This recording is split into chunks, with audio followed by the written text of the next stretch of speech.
السلام عليكم. lacagtan waxaa laga isticmaalaa dalka Soomaaliya. waa lacagta keliya oo laga isticmaalo gobolka Banaadir, magaalada Muqdisho, caasimadda Soomaaliya.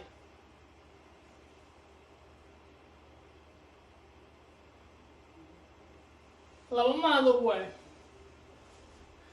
maadartan waxay tolaysaa dambiil, maadartan waxay tolaysaa sali xiriir.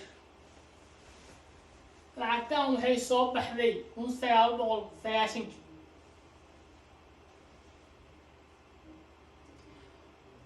Siyaad Barre markuu dhici rabay wax yar ka hor lacagtan way soo baxday. lacagtaana soo baxday wax yar ka hor soo dhici rabo. waxaa ka horreysay lacagtaana ka horreysay. lacagtan waxaa loo yaqaanaa 500. waa dhacday ma shaqayso. waa kana malaay nin malaay tolaya ku soo waran nin malaay daba ahaa. ninkaan malaay daba iyo ninkaan doonta saaran laba nin waay. malaay doon saaran ninkaan shabaq malaayga uu ka bixinaa malaay uu soo daba midnaa malaay shaqeeya. Soomaalida waxay ka shaqeeyaan malaay ka shaqeeyaan malaay ganacsada Soomaalida.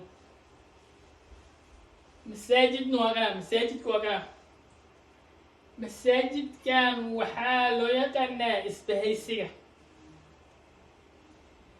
waa masaajidkii ugu weynaa xilligaas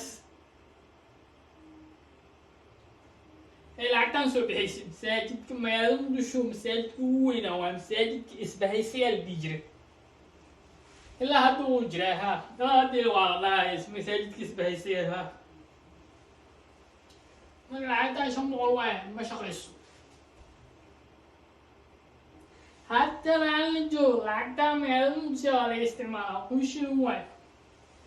waxaa kusoo gadan kartaa oo kusoo adeegi kartaa qudaarta oo kusoo gadan kartaa dhar oo kusoo gadan kartaa guriga ku kiraysan kartaa.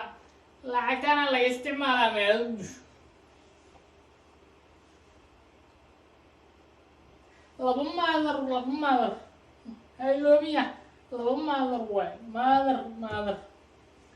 maadar sali tolaysaa maadartan dambiilay tolaysaa